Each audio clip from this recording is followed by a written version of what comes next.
Thanks, guys. Another D3 sectional final. Toledo Christian traveling to Delta. Rematch from the regular season, and Delta wasting no time. The pass up ahead to Adam Matthews. The cross in front, Nolan Reisner. He's there to finish it off, and the Panthers out to a 1-goal lead. Later in the first, it's Reisner, and he's taken on multiple defenders.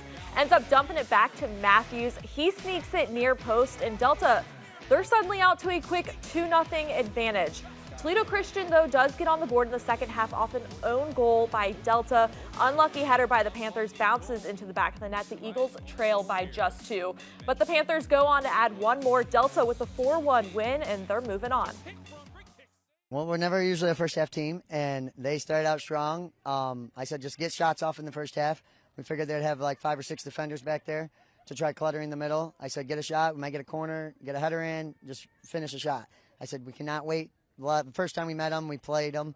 We won 1-0, and our first shot was 26 minutes into the game, and I said, we can't do that this time, so just shoot the ball. I've always wanted to play Ottawa Hills, and these boys said, I let them pick Genoa or Ottawa Hills bracket, and we chose Ottawa Hills. We've never played them in the 4 years I've coached, or I don't think in Delta history we've never played them. So we're looking forward to it. I mean, I'm sure it's going to be on turf, so that we only played one game this year on turf, and we'll figure out and see what we do. So that'll be the only side effect to it. Nick Smith and Tim Clagg join us with more from Delta.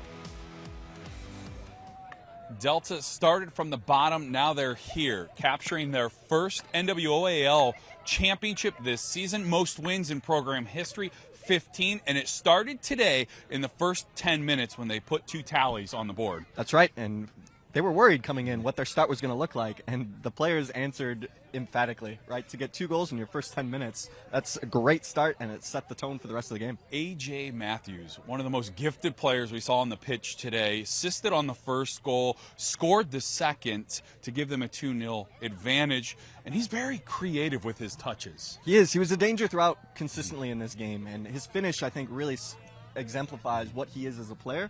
It was a low percentage shot. He just put it into an area where he felt that he could ultimately score, and he put it into the window that the keeper couldn't get to get them ultimately their 2-0 lead 10 minutes into the game. They start a freshman goalkeeper in the net. Brody Roth earned the team's trust in the offseason. The 3 captains of this Delta team elected him, wanted him to be their starter, and he played tremendous today. He played fantastic, and they're going to need performances from him now as they get further into the state tournament, as their opponents become stronger and stronger as well.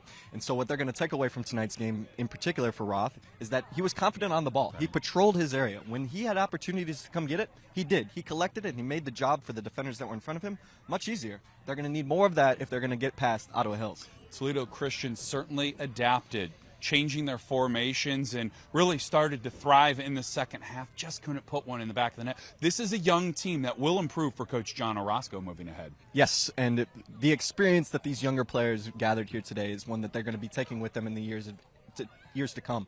But ultimately, a little bit short on quality in the final third, and that's ultimately why I think they struggled to create clear chances to score here today against Delta. Ottawa Hills versus Delta district semifinal next week. What intrigues you the most about that match? It's really the matchup of the Ottawa Hills front players, because they're going to be very different than what we saw here today from Toledo Christian. They're just very dynamic, and they're going to give Delta a little bit more to worry about on the defensive side of the field. And so it'll be interesting to see if Delta adjusts, because we saw here tonight, they love throwing numbers forward. They are not shy to have 4 or 5 guys to be very high consistently. And if you do that against Ottawa Hills, you might struggle on the counter on the other end defensively. The TAC champions, Ottawa Hills, taking on the NWOAL champions, the Delta Panthers. Should be a fun one next week in the district semifinal in Division 3.